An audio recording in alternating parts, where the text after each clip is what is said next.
Hello, Mob family. Good morning. I hope you're all doing well today. It looks a little dark though. Shall we increase the luminescence? Yes. Hold on a second. Increasing luminescence.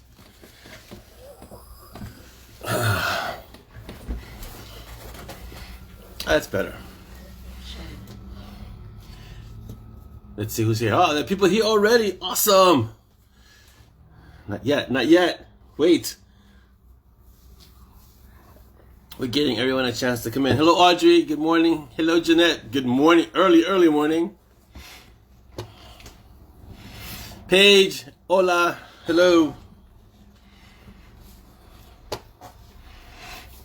Let's give everyone a chance to come in, settle in. Hope you guys have your coffee, your tea, your juice, whatever it is you're drinking this morning.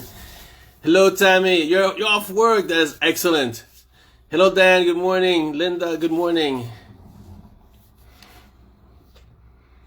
Everyone's rolling in, so let's give everybody a chance to get in. I don't see Dolly. Dolly's not in? No? It's fine. No. Where are you? You reacted and... Hello, Davina. Hello, Ayrton. John, how are you?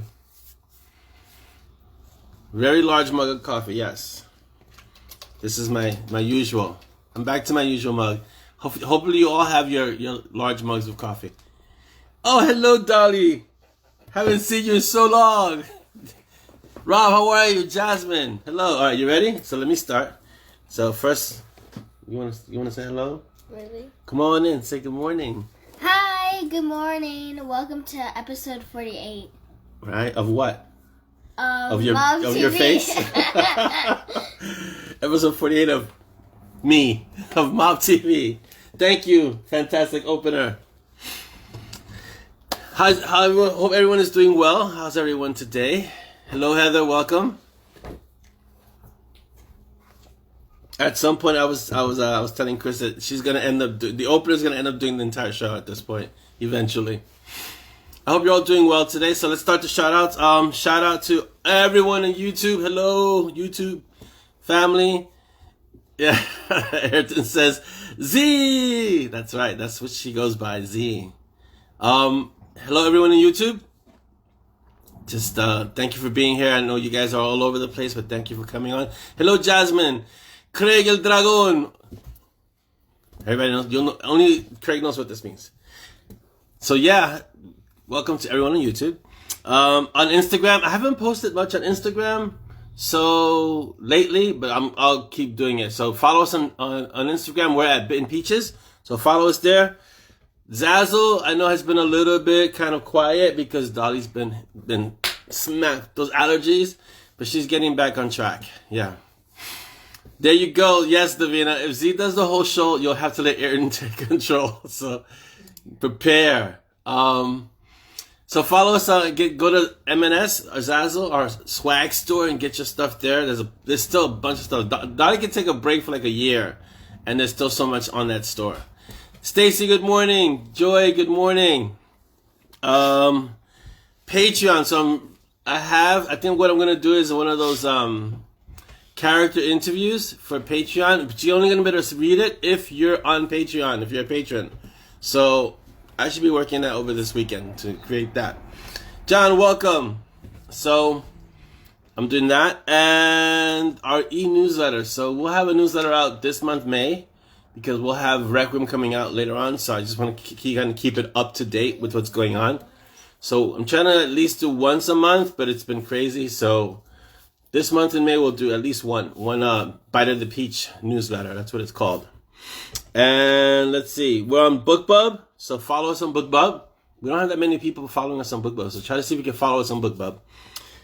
And Binge Books. Have we got any reviews on Binge Books? We got one review. Come on, guys. Go to Binge Books and leave your reviews. Add your reviews. All the links to what I've just mentioned have been posted on the group page, in the mob page. So if you're confused, if you haven't seen something there, go to the mob page. Dolly just posted a little while ago, and all the links, all the relevant links are there. Okay, let's see. Let's see if I can find the recording of this, and then I can get the questions scrolling easier. So it'll be easier for me, and it'll be easier for you. And I can see the questions real time. I hope you're all doing well, which is awesome. Let's see, where are we? New activity. There I am. Yeah, awesome. Let's click on this. Okay. Excellent. So now I have the feed. Fantastic. We'll have stuff, fluff. Okay. Welcome. No, they can't be pinned because pinned to the page, Craig, is what new people see when they come into the mob. That's the pin post. So you can't pin them to the top. Let's see, what are we doing? Yeah. Welcome, Wendy. Hello. Good morning. Good morning, Mary Beth. Welcome. I have the light on top, so I'm going to be shiny. Summer's coming up. Let's see. Is the window open? No. Oh, good. Are you feeling hot? I'm hot already, and it's not even summer, and I'm hot. It's insane. It's incredible. We have some great questions, so I'm going to recommend that you stick around to the end. Some of the questions I may not be able to give full answers to because they kind of touch on Requiem, but they're really great questions. Hold on, guys. I'm refueling. My brain is always a little mushy after I finish a book. So right now, Requiem is in the notes. It's in shreds. And my brain is a little like, but hello, Amanda, welcome. Yeah, Wendy, it's very muggy today. It's my solar panel. Yeah, this is where I get the energy to write stuff, to write the words. So my brain is always, after every book, my brain is always a little like, whoa, I need to take a day or two just to kind of get back into the groove of things. So I'm going to start, I want to do the Patreon short story, which is really short. It's an interview. But then I want to jump into Iker. Let's see what we have. And then I want to do the next project, so I'll get to that in a moment. So let's see, what do we have? We have, so for those of you that love audiobooks, Monty and Strong short stories 4 through 6, because 1 through 3 are already done. 4 through 6 are now on audio, so go get your copy. All right. Yeah, Davina, I know do what you can do, because Dolly was having trouble also. A lot of people with allergies, it really whacked her this year. Last year wasn't so bad, but this year was really rough. I'm glad you enjoyed it though. I had a lot of fun with Requiem writing it. Hello, Laura, welcome.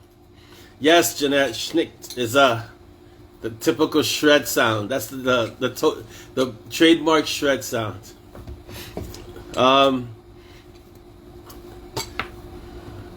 Oh yeah, Kevin is pretty. I haven't heard this. I haven't heard many of the audiobooks. I hear the samples, but I don't hear the actual books. But I haven't heard this one, the short stories. But I'm hoping that it's really good. Cynthia, welcome. Yes, Paige says the banter is strong with this one, and it's true. It's a fun ride. Well, because Monty is back into his regular, like, I guess I want to say role, but like in his regular place. Whereas in the previous book, it was, even though it was Simon-centric or Monty-centric in terms of what he was going through, but it also was more Simon going through stuff. And this is more the two of them doing it together. So it's a lot of fun. Wow, Joy, that sounds fun. You're going out for a mounting sheriff tactical training. That sounds like a lot of fun. Okay. Oh, Jeanette, that should be fun, right? Yeah. Hearing Kevin's version of the hour. So, yeah, that should be interesting. Yeah. I'm glad you guys are enjoying Requiem. I can't give too much away because the book isn't out yet. And so I don't want to spoil it for people who might see this. There are a lot of people who watch the show after we film it, after we record it and we release it. There are a lot of people who watch the entire show because they're at work or they can't get it or they're in a different time zone. So I don't want to give too many. I can't give any Requiem spoilers, you know. Is anyone else getting glitchy feeds of video, or is it just Craig and his dragon ability? Let's get some feedback. Is it good, or is it just Craig? I got one that says it's just you, Craig. That's what happens when you're a villain. Oh no, I stand corrected, Stacy. So there are a few people. So I don't know, but I don't think it's us here. Hello, Darren, welcome. And Malcolm lost us totally. Wow. Yeah, restart it. Should we restart it? Yeah. It's glitchy. I don't think it's not on our end. It has to be a technical difficulty on their end, on the video end. Or it could be just Craig hijacking the entire video feed because that's what villains do. So some are fine, some aren't. So let's see if we can just weather this whole situation. That's excellent, Wendy. I'm glad you found your glasses. And hopefully it'll get stable. Oh, it also could be Chris's daughter who has this EMP field around her, and that could be affecting everything. So yeah. And you didn't get a notification. Yeah, Craig was telling me the same thing, that he was getting the wrong hour. So I don't know what's going on with FB, but we put the notifications out. I try to put them out at least with the beginning of the week, and sometimes even earlier. But now they're starting to put out the wrong times. It's really bad. It's weird. Yes, hashtag villains are important, and hopefully we'll just keep going. We're gonna power through and see what happens. Okay. So yeah, so the audiobooks for 4 to 6, the short stories, are out. We had to wait till they were all compiled as one, and then put them all out. So that way it's longer. At the end of June, it's gonna be that's the one that I'm waiting for. The one at the end of June, because it's Rule of the Council, which is Michigo, and it's Kevin doing Michigo's voice for the entire story. So I'm waiting for that one. That's gonna be a lot of fun. I'm gonna enjoy. That one I'm just gonna listen to from beginning to end, because it's just gonna be so much fun, right? We're gonna do Dory and just keep swimming. Just keep swimming. It did come up on YouTube. That's excellent. Okay, thank you, Mary Beth, because I want to know where the notifications come up, so we can kind of keep track of it. Let's see. They Kill, the last Nixia book. Wow, the knack is really not joking. They Kill is at 145 reviews. Guys, let's get those reviews out there. The knack is powerful, the Nixia, Accurate, and Coalition. Nameless is at 68 reviews, so that's nice. It's solid.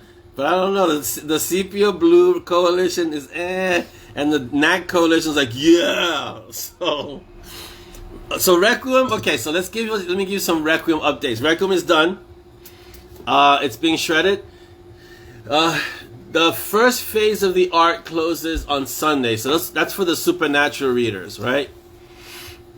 And so they're gonna put all their notes by Sunday noon. I close the first phase. It gets closed. I make sure all the notes are done.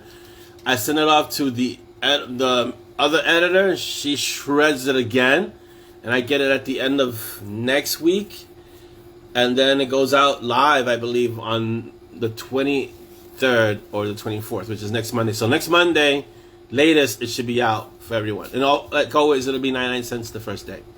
So Craig had a question. As the creator, do you have to purchase your own audiobooks? Well, I get codes for my own audiobooks from Audible, so I don't have to purchase them. No. I get what is it, 5 codes? 10 codes? We have the master audio files. Yeah, we get the masters. We get the master files, so I never have to purchase any of the books. But if he means to pay for recording, obviously. Well, I have to pay for them to be made, if that's what you mean, Craig. Yes, we produce them, and that's paying upfront. So yes. But to actually listen to the books, no, I don't have to pay. We get the masters. Davina says I usually get the YouTube notification about 5 minutes early, but don't always get the FB, because FB is just FB and it's weird. Yeah, it's the ghost in the clock. Yes, Wendy, it's the ghost. How are your shows going, Wendy? I can never really make them because I'm always in the middle of something, or writing, or running around with the kids. But I hope your shows are doing well. Jeanette says we have the knack. Yeah, the knack is no joke. 145 reviews is serious. Jasmine asks, can you make a post in a group sometime today highlighting all the reviews and site reviews should be posted to? I will remember all these and I'll be able to work through them this weekend. Sure, I guess we're just on Amazon, so you just have to post on Amazon. But I'll put a post to where on Amazon because there's a page, I think, right? You can just post it to the review page on Amazon. Oh, okay. Dolly will handle it because Dolly's awesome that way. Oh, just end user costs? Yeah, I don't have any end user costs, Craig, on the audiobooks. I can just use the master file and listen to it. It's just making the time because it's hours usually. The audiobook 4 through 6 is what? How many hours? 6? 4 hours, 18 minutes. 4 hours and 18 minutes for just the short stories. So it's time is a real issue there, you know. Your cat is trying to pull the peaches on your coffee, Jeanette. Yeah. Wendy, that is great to hear that you had a great show. I'm so glad to hear that your show's doing well. Yeah, it gets late for me, and on top of it getting late, it is like I have no time. So it's like, but I always make sure that I want to make sure that your shows are doing well. It's really great. Fantastic to hear. All right, let's see. So what's coming up? So you guys got a little bit of a reveal. Hello, Patricia, and welcome. So if you've joined and I haven't welcomed you, welcome. So what's coming up? So you guys saw the cover reveal of Iker the Unseen. For those of you, I'm sure at this point all of you should know who Iker is. But if you don't know who Iker is a character that was showcased or that was first seen in Rule of the Council. I believe it's the second book, Blood Betrayal. I believe in Blood Betrayal. If not, it's in the last one, Blood Rule. But so Iker shows up there, and he's an assassin.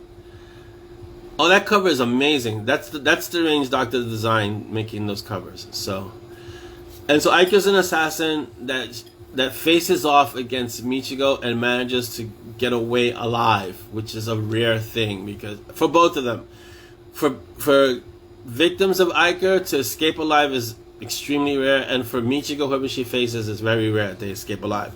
So they have that, and he kind of left with a reminder of that encounter, which is his limp and the cane. The cane, which is now, I'm not going to tell you everything, but the cane is now, it's not just an affectation. It's now a weapon that he uses. So, yeah. So, but I can't tell you too much, but there's going to be a novella. I'm going to say conservatively 20K, but we know how that goes, right? I'll explain the graffiti on the wall behind Iker at another. I can't spoil. So, yeah. That's because your daughter has left the area, Chris. That's why it's smooth now. Let's see. Wendy says something. I keep getting invited to these really haunted, scary places, though. Going to a private Native American burial ground and then Bigfoot hunt. Wow, that sounds really awesome. So, yeah. But you made it, Dan. Dan says he's late. He's late. Yeah, you're here. That's awesome. Malcolm, I say novella. Okay, I'll give you an example.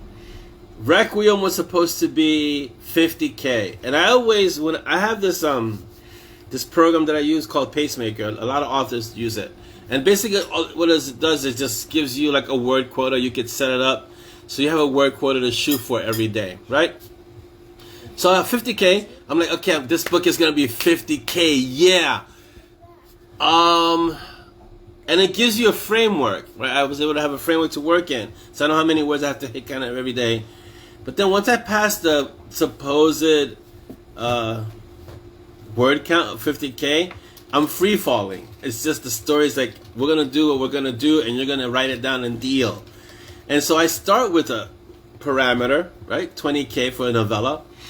I don't even think that's low for a novella. I think a novella is anything from 10 to 40, right before novel. Supposedly these are arbitrary kind of word count limits. So I like to aim for 20 for the novellas. But you saw what happened with Rule of the Council or They Kill. I was going to go 20 and they ended up being in the 40s. So So, yeah. So yeah, it's exactly it. Dolly says aim for a short story, end up with a novella. I aim for novellas, I end up with like almost novels. And Diana's saying, you publicly saying novella is like a challenge to the universe. No kidding. It's ridiculous. So we can expect a novel. Now I'm gonna really try and be disciplined about this and keep it to 20K, which just means more Iker stories. That's all. So yeah, we're like that. Yeah, I'm trying. So I'm trying to be really diligent about M&S and at this point the knack, and making sure that I'm always writing one of those stories. So the process is that I'll write a Monty and Strong, and I'll write a novella of something else. Then a Monty and Strong, and then another, and something else adjacent to it or at the same time. It's hard to write two novels at the same time. I'm going to do it again for Sepia because I want to finish Sepia this year. But the next book that I'm writing after Iker is Divine Intervention, which is another Monty and Strong. Picks up right after Requiem. Because I want to keep the Monty and Strong really current. And I don't want to lose any threads. And there's a lot that needs to happen. But I'm also doing Night Warden later this year. And I believe the first Darken, the Darken book, is coming out this year. So, but it's a lot of Monty and Strong. Yeah. Malcolm says, did Iker agree to 20K? I have to ask him. I'm almost scared to ask him if he agreed to 20K. I got his voice down. And so he's a really... If any of you have ever seen... what's the anime called? Get Backers. And there's a character that Iker is fashioned after in Get Backers. It's the character that uses the knives, these scalpels. He's a doctor. He uses these scalpels of energy. It's really amazing character. What great development. He's really creepy, he's really scary, he's really powerful. So that's who kind of Iker is modeled after. But yeah, so like I see in the feed, I've got to do, and I enjoy long books too, Paige. Don't get me wrong. I don't mind writing them. It's just that it's both. I don't mind writing them, but they're hard to write because you've got to sustain the story through a longer word count. The only thing is sometimes, like let's say with Monty and Strong, or even Nyx and Rule the Council, it's not so much sustaining the story, it's making sure that the story makes sense and doesn't just keep going on and on and on and on and on. I never really have that problem with Monty and Strong. I always know where it's going to end. Like even this one ended with, I can't tell you, geez, Requiem's not out yet. It ended with Simon doing what he needed to do, put it that way. Jeez. I was about to say how it ended. Sorry, apologize because you haven't read Requiem yet. But even Monty and Strong, there's a natural ending to the story. Same thing with Nyx. There was a natural ending to that story, how it ended. And Rule of the Council, there's a natural ending. I don't have that problem with, let's see, I don't really have that problem with many books. I think Sepia was harder because I had to go back to that after so many years. I hope with Demon, which is the next book, it'll be easier to conclude the pentology. So we'll see. Craig says a novelette is 7 to 17K, novella is 10 to 40, and a novel is ranked anything over 40. And 80 to 100K, they start getting into epics. That's my understanding, Craig. Dan says, how did the process go from almost having Iker erased to getting his own series? No, it wasn't always the plan. It's just that he was such a good character, and since he walked away alive from his interaction with Chi, he kind of had to have, there's a story there that kind of needs to be told. And then the character harasses me. And if I don't write down what's called a treatment or an idea, it just keeps harassing me. And so I have to write it down and get it. That's how Monty and Strong was. I was in the middle of Sepia, and I got the whole thing, the first chapter from Monty and Strong. Until I wrote that, I couldn't finish that third book of Sepia because it just keeps running in my head. So yeah. Yeah, Requiem ended. I don't like. See, this is like cliffhangers, but the book is gonna be out soon. But Requiem ended really well, like really well. I was really happy the way Requiem ended. Yeah. John says he's waiting patiently for Darken, like Peaches is waiting for me. Peaches doesn't wait really patiently unless you're vibrating in place like Peaches. So, yeah. So Iker is going to be fun to write. The premise is he's sent to eliminate a target, but it ends up that he really ends up being the target. They're going to try and eliminate him because he's just too efficient. He's too dangerous. And so, yeah. Yeah, Chris, I'm trying to stay away from epics, all right? Walking the Razor was 70-something K, and Requiem turned into 65. I can tell you how much Requiem is right now. Requiem ended up being, I want to say 65. 66,977 words for Requiem. Which was, wow. You know, that's a lot. And I want to stay at 50, so it went like almost 16K over. I won't say over, it needed an extra 16K, but it went 16K past the 50. So imagine. So no epics. Yeah, actually, when you think about it, Davina, M&S is an epic in the sense that they're all connected and they're all in these volumes, but you can put them all together and make one epic story, which is an interesting way to look at it. I never thought of it that way. Yeah, Lord of the Rings, when Tolkien wrote it, here's my understanding of the history of that. He wrote it as one book. It was one enormous book. And the publisher said, we're never going to get this. Bye, Jasmine. Have a great weekend. We're never going to be able to release this as one tome because it's just too long. It's too big. So they had to break it up. But it was really one book in parts. Like, you know, you had a Fellowship, then you had the Two Towers, and you had Return. And it was one story in one book. And this publisher said, no way, this can't happen. So that's why it was broken up into parts. Yeah. So Monty and Strong can't be one story, but it could definitely be like, if whoever did that, at 20 books to 50K a few years ago, there was this person who has a publishing house who does that, who takes series and makes it one book. And then with parts and illustrations, and it costs an arm and a leg, but the result is incredible. So I'll see if this guy's there. I don't remember the name of the company, but I'll ask John. He probably knows.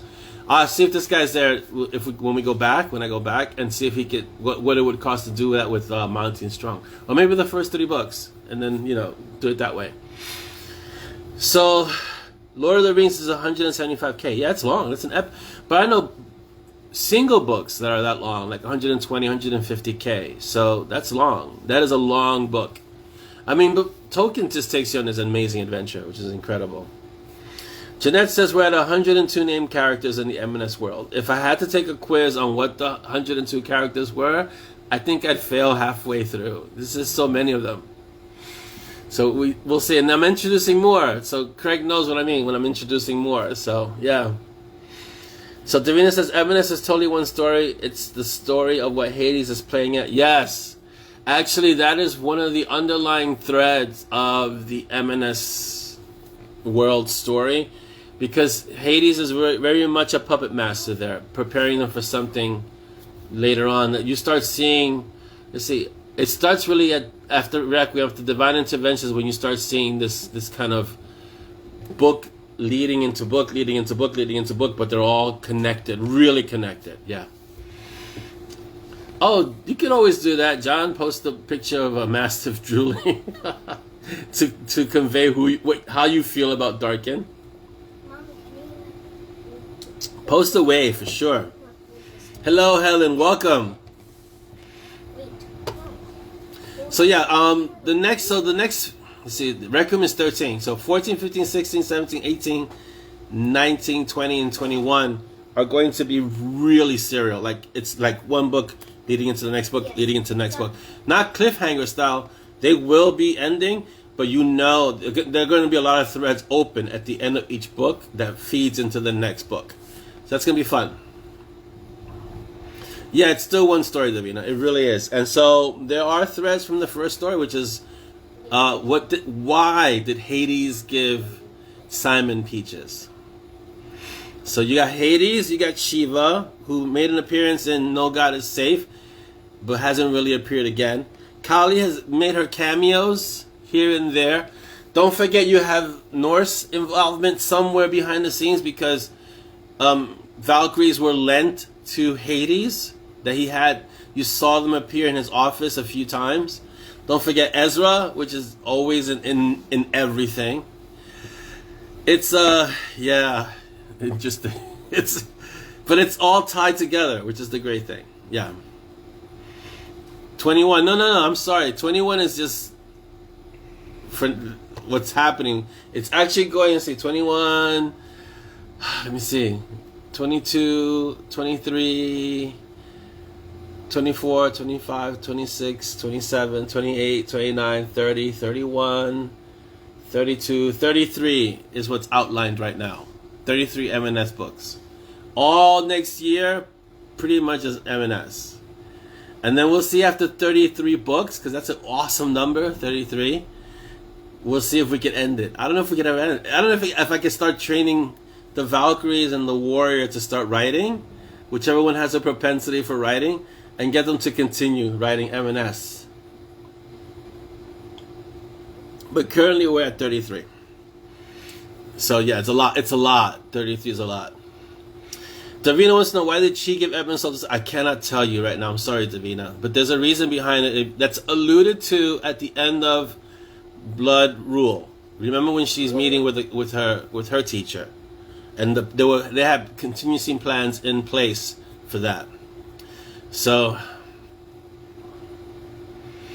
oh wow, okay, a too young haven't read explanation of Ezra.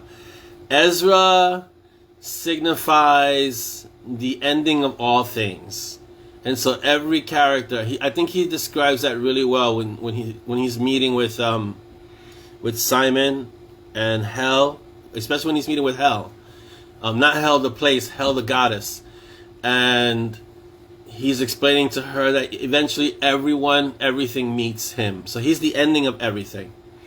So yeah. That'd be great. Oh, the 10. Done. I can't forget the 10. The 10 but the 10 doesn't happen. It's almost like the 10 happens prior to the Monty and Strong world in a way. Because the 10 are the adventures of those rogue mages. And it's kind of seeing TKLD, Jono, Renee, all those characters prior to Monty and Strong. So it's going to be fun.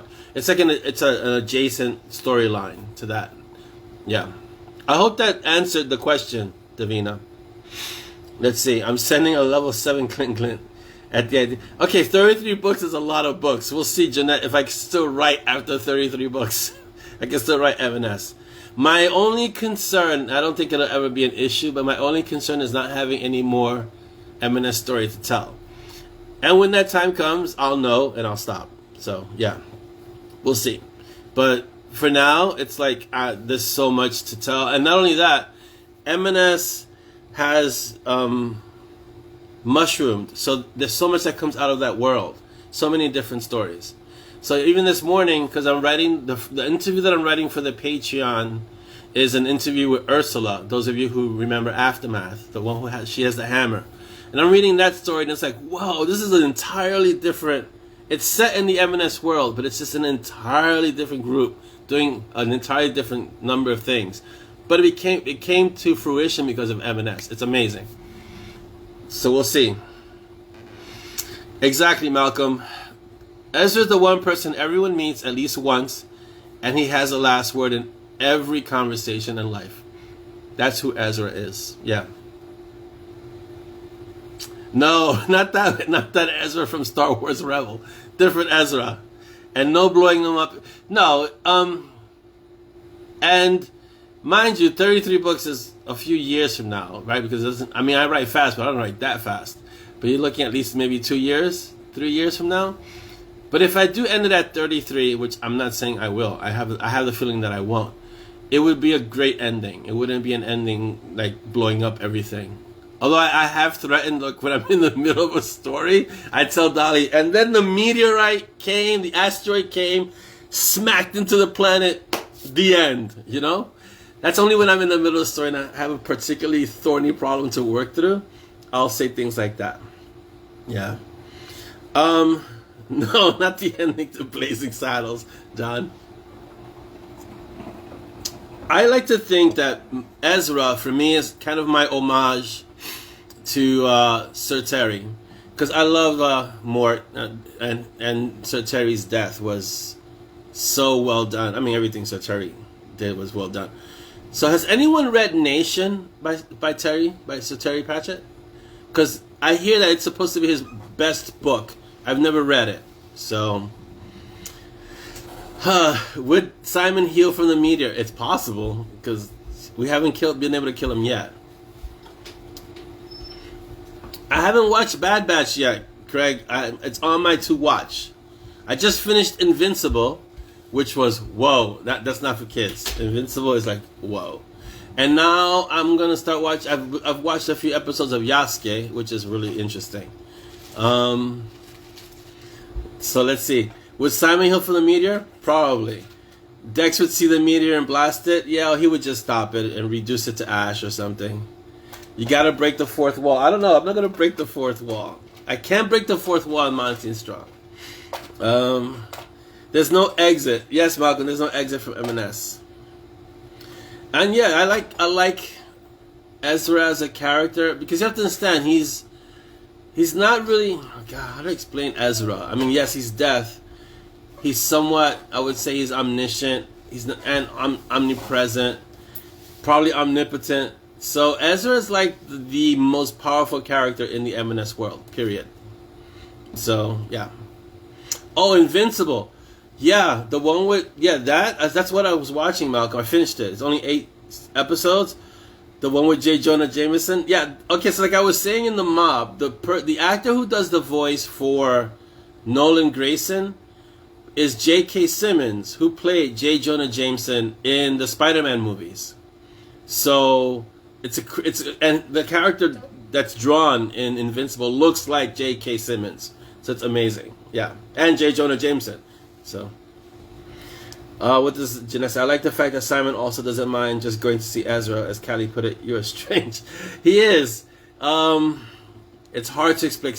If you've ever been in a situation where you feel just a little bit out of place and you kind of don't have your footing, that's Simon's life, basically, right now. Yeah. Silk would simply look at the meteor and it would spin around. Because Silk is the awesome one, for sure. Well, yeah, Davina, that's what the interviews are. Interviews are the breaking of the fourth wall, for sure. Interviews are definitely fourth wall breaking. And maybe I should call them, breaking the fourth wall, because the interviews are me interviewing the character. So, and getting kind of like things that you won't find out in the stories, in the books. But that's basically, it's a fourth wall breaking for sure. Good morning, Robert. Welcome. I hope you made it out. Were able to take the other bridge and get out for sure. Nor the red button. Yeah, I won't. Definitely, John, not the red button. And thanks for your input on the military stuff. I kind of reserve the real military jargon, lingo kind of things for books like Gideon Shepherd, which is based a little bit more in that world. So, and I still have to write more Gideon Shepherd. I need like 4 of me to be able to do everything I need to do. So, but yeah. So Requiem has a lot of, I don't want to say it has a lot of military lingo, because it does. I tried not to include too much of it, but it has some, because it has to deal with Simon's past a bit. So I had to touch upon not so much the military language, but the military train of thought, the way a Black Ops group would think. So yes, welcome, Cindy. Craig says technically they're not fourth wall break unless they know they are fiction. Right, that's true, because they don't know they're fictional characters. It's not Deadpool. Put it that way. Deadpool is definitely a fourth wall break for sure. Yeah, we need Sid to give me a treatment. Yeah, Sid would just mess up my timelines and find different me's, and that would just mess things up even more. Which is another story I have to get into. That's going to be a great story to write. The designers is going to be fun. But it's like I was telling you, time travel, you got to be real careful when you mess with time travel in a story, because you have to make sure that everything aligns the right way. Or you're just going to create this really weird pretzel knot, Gordian knot type situation that's going to confuse everyone. So time travel is a great topic to write on, but you have to do it in a way that's clear and that people can understand and that doesn't get too convoluted. So, like Doctor Who handles it really well, you know? Things like that. But once you start getting into the quantum mechanics and you start getting Zillerfied about it, you can lose a lot of people because you can get lost in the weeds with time travel. Figuratively. Or yeah, exactly, Malcolm. See, that's the issue with time travel. Or was the Designer's a great story. And so I don't want to do that, and playing walkers, right? I don't want to do that with the Designers. I want to make it a fun time travel story, but I don't want it to get too convoluted or complicated with the time travel aspect of it, because you're going to lose a lot. First, it takes a lot to explain it usually, and then you lose a lot of readers because it gets too complicated. It gets too complex. And sometimes it's the author showing off how brainy they are, and I don't want that to happen. Like when I have Monty speak in his mage speak, like, I don't know if I can say this, in his battle with Roma, for those of you who have read it, and he has to take his quiz, right? Even then I try to keep it simple because it's in the middle of a fight. But if you get too involved, it gets, crazy. Thanks for the 20-minute reminder, Craig. We got 40 minutes, actually, because... No, I'm sorry. Yeah, 20-ish. Oh, my God. Time. Where does the time go? So, yeah.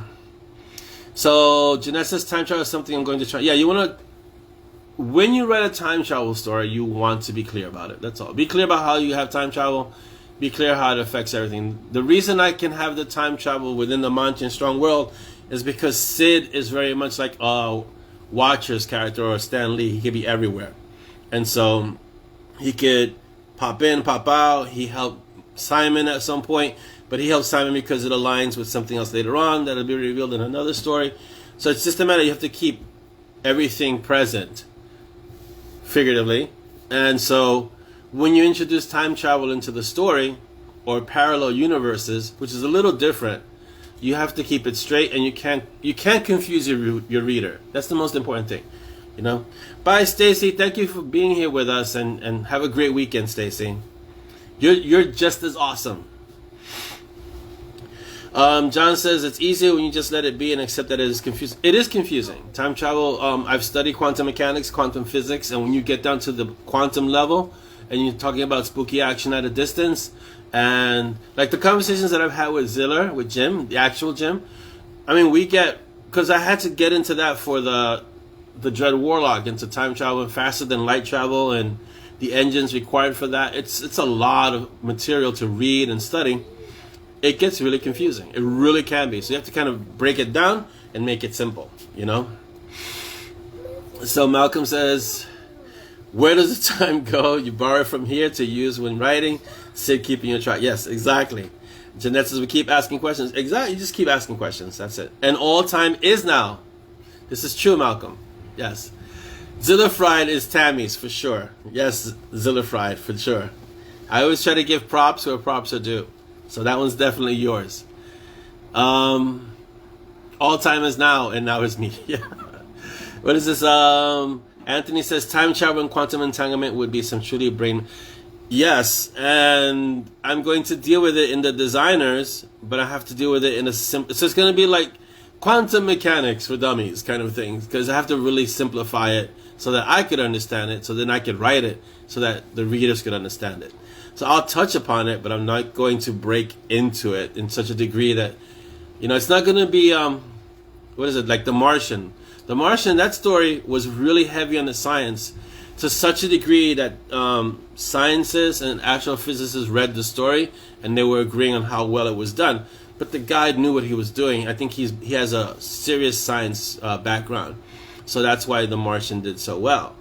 I am not going to be writing into serious quantum entanglement. That's just not something I want to jump into. Not to that degree. Davina says Sid wasn't a drama because Simon wasn't time hopping. Right. He just stepped out of time, came back to where he left. Sid only pops up. I don't have to try and keep... Exactly, yeah. And the thing is that it's been already... The foundation's already been set, because when Simon uses his mark, he does a time skip. Basically, he stops time for him. So he's stopping time, but he's not stopping time in general. He's stopping his own time. So he's basically stepping into what's considered like a time bubble. So it's really simple to explain that way, you know. Any suggestions for a beginner to read in for intro? Most of my reading into quantum mechanics is online, so I don't have a book that I read into it. So just look up online quantum mechanics, Jeanette, and you'll find a lot of things regarding quantum mechanics. And you can always reach out to Jim Ziller. Jim actually has a lot of material on that stuff and places he can point you. But it'll be the designers, exactly like Malcolm said. Quantum entanglement for dummies. That should be the tagline. The designers. Quantum entanglement for dummies. And it has to be simple, exactly, Logan, so that Simon can understand it. Timmy says we are all unidirectional time travelers. I agree. This is why I write the stories the way I write them, because it's true. Mom visits carry me back in time. Yeah, in your memory, you just have to sit and think, and you can go back in time. But definitely, for sure. What is Dan saying? Friday film should be sliding doors after this. Time is not linear. Yeah, well, it isn't. But Google News, quantum mechanics, look up physics, quantum physics, Jeanette. There's a lot of material on the quantum topic that you'll find a lot of stuff. Some will be really deep end kind of stuff, and some will be really simple, and you kind of find your way through that. But there's a lot to read, and there's a lot that's just, it's still in the realm of we don't know yet, but we posit this, you know, which gives you as a writer the leeway to kind of make it your own, you know. Let's see. John says the Tower of Physics does a good job to. Yes, the Tower of Physics is good. So try that one. I've heard of this. Yes. And then the paradox solutions that right, because that Malcolm, that touches into spooky action at a distance, and when it's a wave, a particle, and a particle, a wave, and it gets really convoluted. Right. The river and the tree paradigms, Craig, are two of the most. Yes, I've heard of these. So right, exactly. It's just it's a really open subject, and you can, for many situations, quantum mechanics, quantum physics can be viewed as magic when you think about it, when you get down to that level, because things start to break apart and things stop conforming to what we consider the laws of physics. So it's all what if, like Chris says, time travel research is all what if.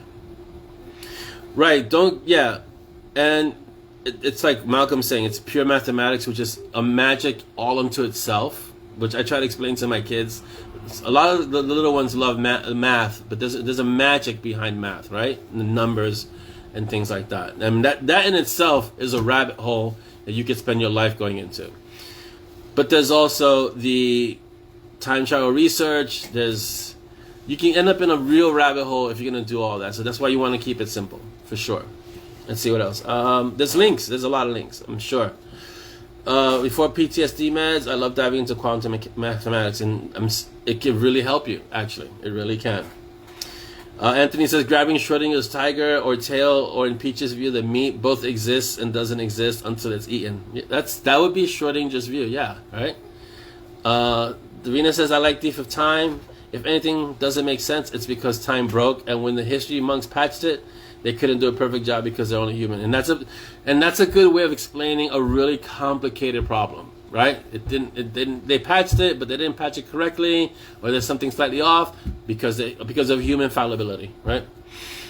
And the magic of numbers. There are numbers all through Monty and Strong. They're just kind of hidden, but if you really pay attention, you'll see some real magic numbers in there. Davina says Peaches wouldn't like Schrodinger's meat. The meat should just belong to Peaches. That sounds like what Peaches would say. Yeah.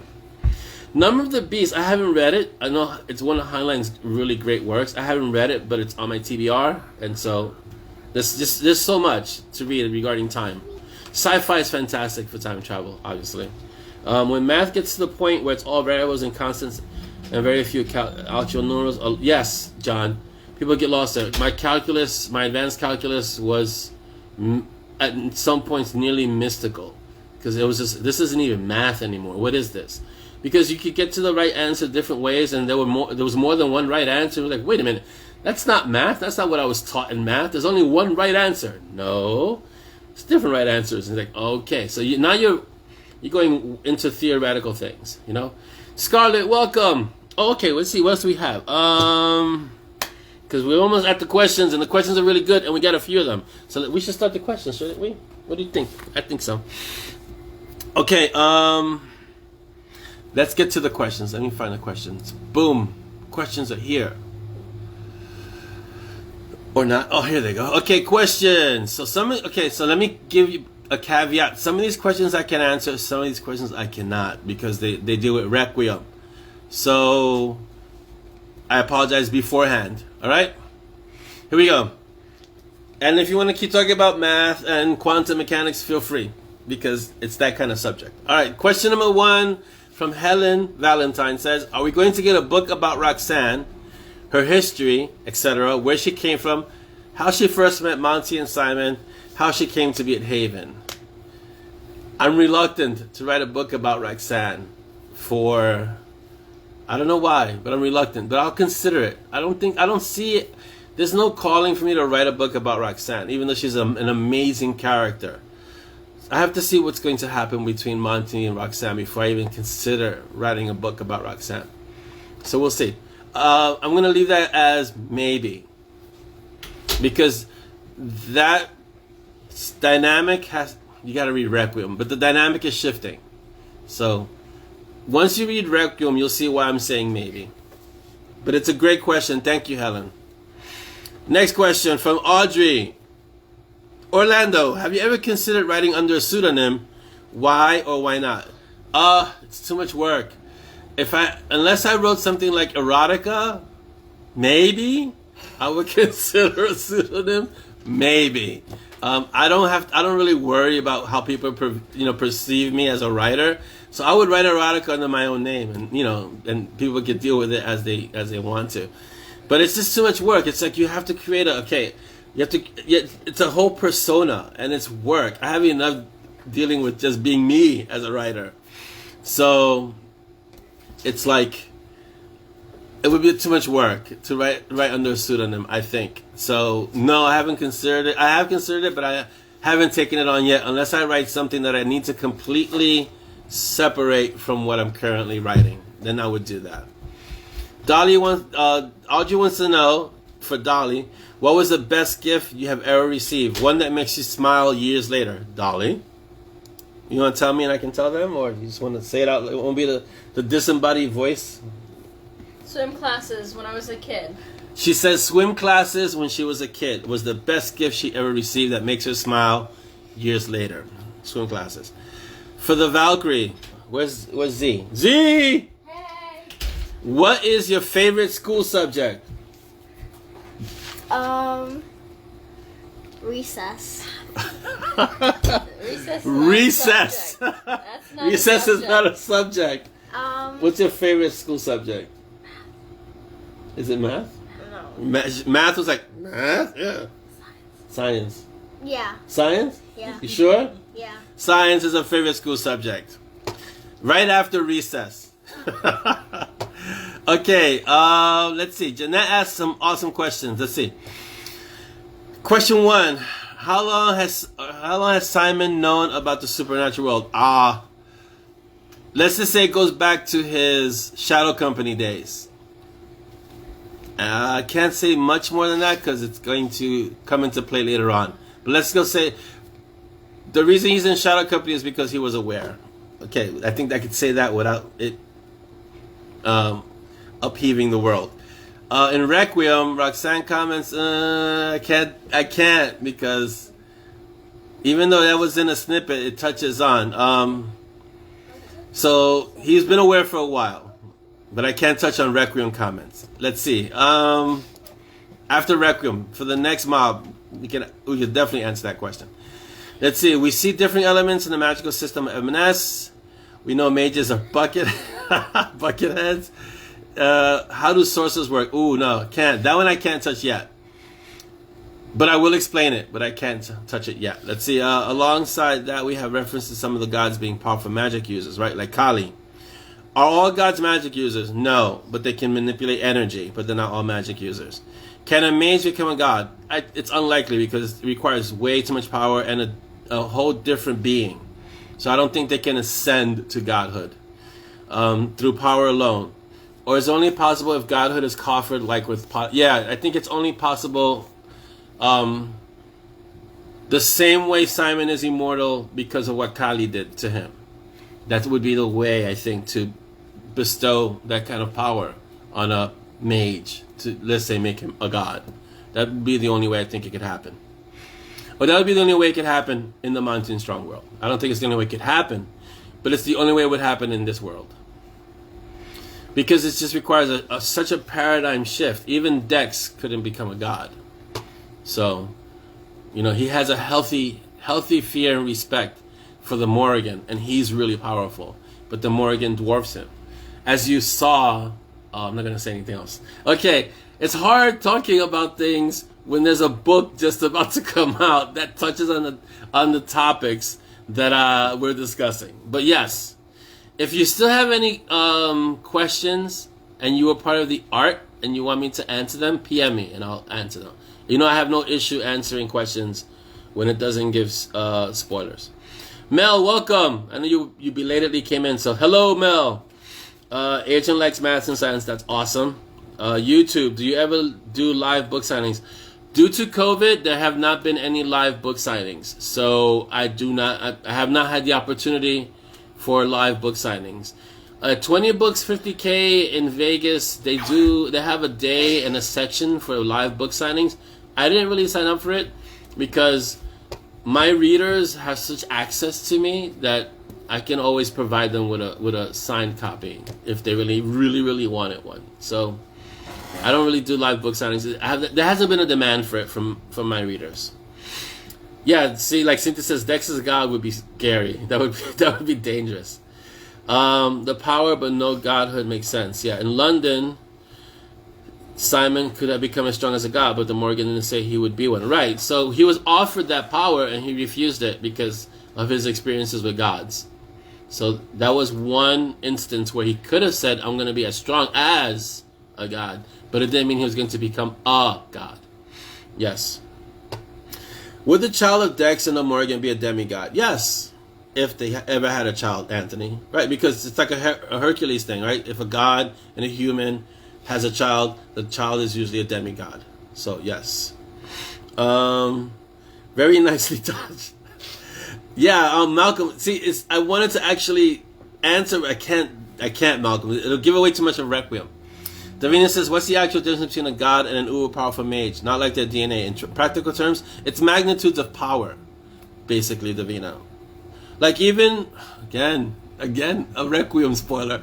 But it's the same thing also, like, let's say, with a mage and a dragon. Because a dragon is a being of magic, right? And so there's magnitudes of difference in power. A god would be a being of power, not so much magic. And so there's a huge difference between the powers there. Chris has asked, oh, have I done them in the past? To my knowledge, no, I have not done author book signings. When we have Peaches Con, I will definitely do author book signings. I will sign everything though. Sign t-shirts, faces, books, heads, anything. Sure. Not anything. Well, almost anything. That's a good one. Good cat stop. Oh, she goes, Donnie was like, not anything. But it's the delivery that was awesome because it was quiet. So you guys didn't hear it. It was like, not anything. Chris says, Chris asks, I'm guessing asking for people on YouTube, any con visits for you this summer? I'm anticipating going to Vegas in November, but not this summer. I don't have anything in summer. I don't usually plan anything in summer because the kids are off from school and I have to, be here. So, yeah. Let's see. A signed pic of me and Dolly says not anything. Yeah. That's going to be a t-shirt. I would sign everything. And then another one. Not anything. So Wendy wants to know, what's the magic potential difference between Frank and a real-sized dragon? It's considerable. Frank, I can't touch upon it in the Monty and Strong stories, but in the Night Warden stories, I'm going to start developing Frank a little more and how he ended up the way he did because, he's not very vocal about that. But he's very powerful. He's very powerful because he did this, let's see, transmogrification, which is he transformed into the body of this lizard, but he retained his power, he retained his consciousness, he retained speech. So it speaks to how powerful he really is. So yes. Yeah, she knows. She knows. And I wrote with John, so she knows. She knows.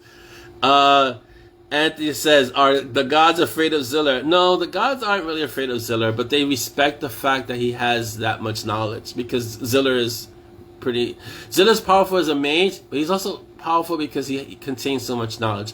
And again, I'd make a Requiem reference, but I can't regarding knowledge and power, but there's a reference in there in Requiem. Is it too early? Yes, Craig, exactly. He's an accidental dragon. He wanted to become a dragon, and he ended up being a thorny dragon. So, yeah. But he's gonna... Can I even say this? He's gonna get help soon. And I can't say more than that. But yeah, he's gonna get help soon. Knowledge is power. For sure, knowledge is power. And so... Ziller has a lot of power, one, because he's powerful within his own right, but two, because of the living library, and the library that shifts around like the moving market. So there's a lot of power contained there, and a lot of power he has access to, which makes him formidable, which makes him real. And don't forget, he's the one that trains mages in the quantum theories and the way magic works. So he's old. Probably as old as Dex, if not older, because I believe he taught Dex, if I'm not mistaken. Yes, because he had Dex as a student, so he's older than Dex. And so he has a lot of knowledge. It's a huge body of knowledge within Ziller. Help from Simon. Oh, will we see more of the movie market? Yes. Trying to see where the way it left off was... The movie market has more of a presence in Night Warden than in Monty and Strong, even though it has been in Monty and Strong.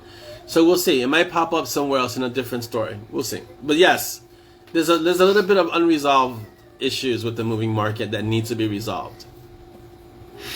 Regardless of help, he needs to be Brew and Chew. True, he needs to be in the Brew and Chew. Yeah, he needs to. The whole story with the Brew and Chew. It's two more short stories, but they're going to be really fun stories. And I write them a little more simply. The stories are really simple, but they're fun. So the Brew and Chew will continue for sure. Craig, have a great day, Dragon.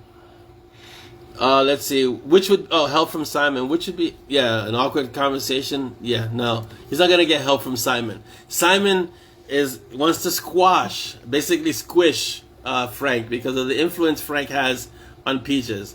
So no, he's not going to help Frank at all. What was the BFR in Night Warden? What is the BFR? So clarify that for me, Sammy. Brew and Chew is really M&S for young adults. That's kind of the way it was written.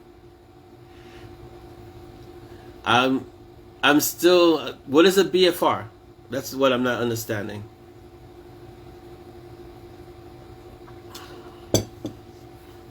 What caliber? So yes, but absolute power corrupts. No one has really had absolute power. Oh, the biggest, finest revolver in Night Water, I want to see is Fatebringer, if I'm not mistaken. I don't have the details in front of me, but it's dangerous. Yeah, it's a large caliber gun. Yeah. The guy trying to kill Gray. Oh, let's see. That's a long list. People are trying to kill Gray. Simon uses Grim Whisper, right? And Ronan in the Division 13 uses Thorn. And Gray, I want to say Fatebringer, if I'm not mistaken. But he also has the sword. Yeah. There's a lot of guys trying to kill Gray, so you have to be a little bit more specific. Yes, Mel, Frank is the corrupt of innocent hellhounds. I think you do, Tammy. Because if I'm not mistaken, JL is going to be there too. And Ben. And probably Eric. So you're going to probably have the whole crew. So, yeah. We'll have to discuss and see how to get the logistics of this right. And don't forget that dinner that Jonathan might have. So we'll see. We'll see how that goes.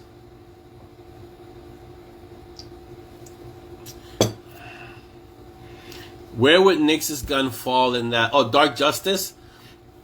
Where with Nyx's gun? Nyx's gun is a demon killer, so it's a whole different kind of gun. So I don't think it can fall in that category. I guess at some point I'm gonna have to find the calibers for each of the guns, because they're all heavy. They're all high calibers. They're not Desert Eagle type, because it'd be for Nyx that would be a lot, because it's like the recoil on a Desert Eagle is ridiculous. So, but I'll have to categorize all the different calibers of the different guns and the rounds, because a lot of them fire entropy rounds and things like that. So Anthony wants to know, yeah, we have like 4 minutes, 5 minutes, 5 minutes.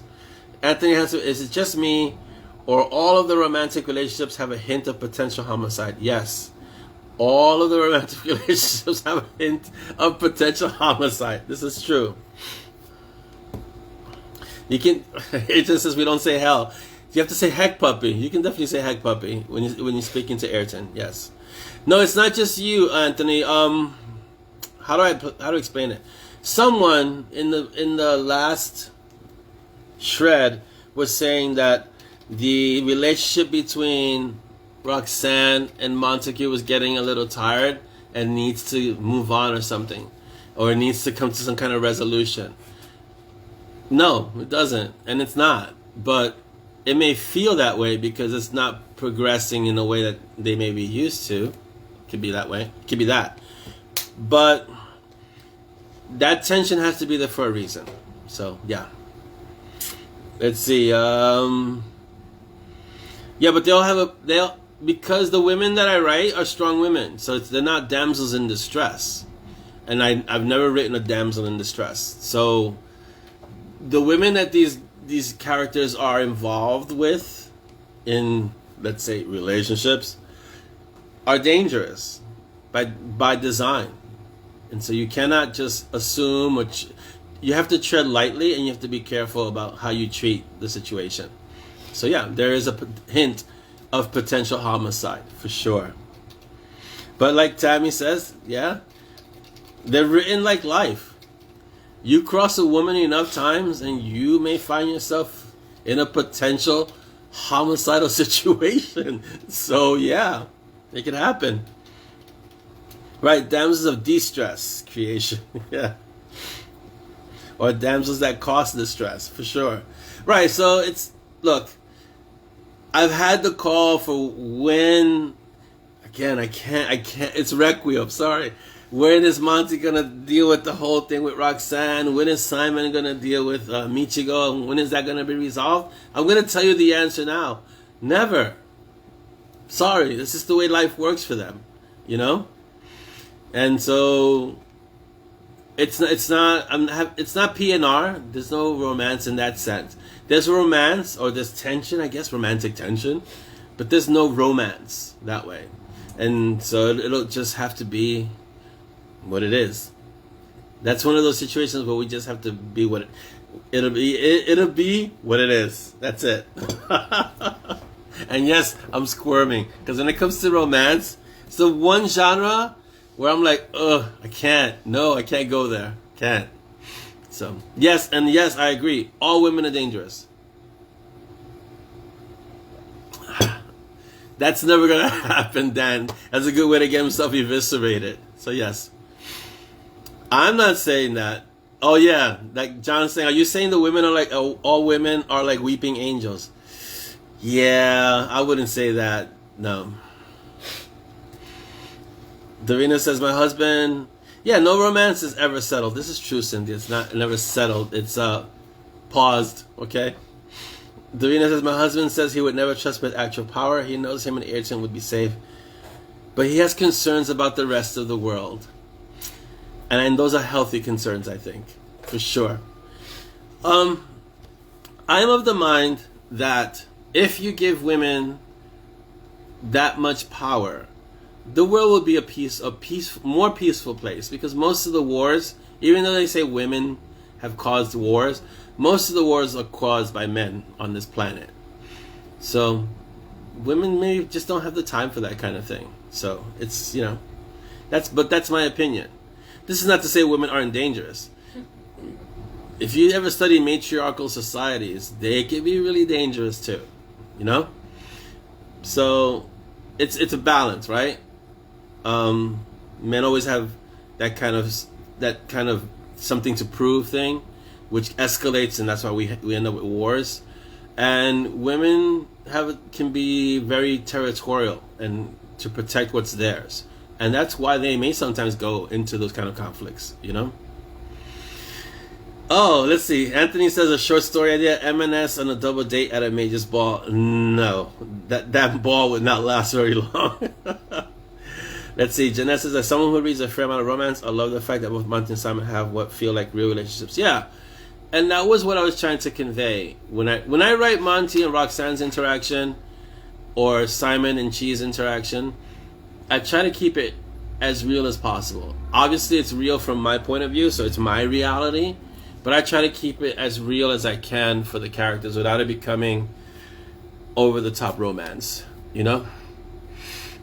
So the romance is there, but it's not overt. And, this has been the don't use spoilers from Requiem episode. But like Monty says in one part that he has risked his life many times for Roxanne, which is true. Right? Yeah, exactly. Yes, Tammy, he definitely would. Davina says, it's a different type of dangerous. We're less likely to fight just for the sake of it. But people fighting for what they believe or love fight harder and dirtier. Listen, the old saying is never come between a mama bear and her cubs. It never become between a papa bear. Mama bear's for a reason. Mothers are ferocious when it comes to the things that they care for and that they love. This is why it's never come between a mama bear and her cubs. You know? Dan, awesome as usual. Go check out Battle of the Heavens. It's a Chinese drama. It's awesome. Trust me, I've seen a few episodes. It's awesome. Yeah. Yes, I was warned. I was warned. Let's see. Recipe. Oh no, there's no recipe for that, John. It's just death by noodles, for real. For real. I'll let you know how that goes, Dan. I will try them. Already the tribe has tried them and they seared their tongues. So, true, Anthony. Monty has risked his life by pissing off Roxanne too, and so that's the dichotomy or the paradox of that relationship. But you can't say that you haven't been in a relationship and you haven't pissed off your partner at some point. It does happen, right? All right, guys, listen. Oh my God. Yeah, I didn't try it because I like my tongue. So yeah, we encountered these death noodles based on the noodles in Nix's world, and Dan was kind enough to send us some death noodles, and everyone besides me tried them, and then they were all screaming with their tongues on fire. So I'm like, yeah, I'm gonna pass on that for now until I work up to searing my tongue into oblivion. Sure. Let's see. Ewes have killed dogs to protect their lambs. Exactly. And everyone says it's gentle as no. When it comes to that instinct, it's dangerous. Guys, it's been a fantastic show. Okay, so Requiem is gonna be out in 2 weeks. The art closes on Sunday for a short, brief window, and then it opens again on Monday until I can get the notes. And then all of next week is open. So if you have notes to put in, you got all next week until I think next Friday, Saturday. Then it closes. Then it really closes. I want you guys to have an awesome weekend.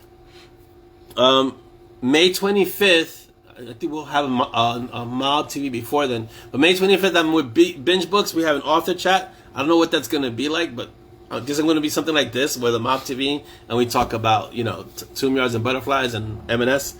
Let's see. May 31st is Memorial Day. Wow, this year is going by so fast. It's amazing. Okay, so the CDC has said that you could not wear masks when you're outside. I'm not promoting that here. I'm just telling you what they've said. But listen, be careful. If you're vaccinated, they're recommending that. Wear your mask, guys. We're still in the middle of a pandemic. Wear your mask, but get vaccinated as soon as you can, and so you can stay safe and you can keep the people around you safe. And again, social distance, wear your mask until we're really in the all clear. All right, guys. Other than that, have a wonderful, amazing weekend. I'll keep you posted on what's happening with Requiem and the other stories.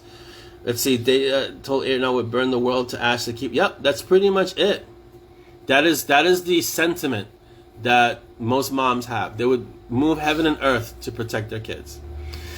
Yes, Davina, that's excellent. Second jab. That's the one you have to be careful for. So make time to let your body adjust to it. Because what I hear is that the second... When you get 2 shots, the second shot is the one that usually has side effects. So be careful with that and leave room to recover. Have a great weekend, guys. So that's the link for the author chat that the amazing Dolly has put up. So you guys can go there. Register. I think you have to register, right? You have to register. So please register for that. And I hope to see as many of you there as possible. That'd be awesome. We'll keep putting it up in the mob also before then, so you can get a nice crew there and we can hang out and let's make it like the Binge Books Mob TV. That way they'll be like, whoa, bro, all your people. Yeah. Be uncommon. Have a fantastic weekend. And I'm gonna close, and then the closer's gonna close. The official closer's gonna close. Ready? Please. Bye. Have a good weekend. Have a good weekend. What episode are we on? 48.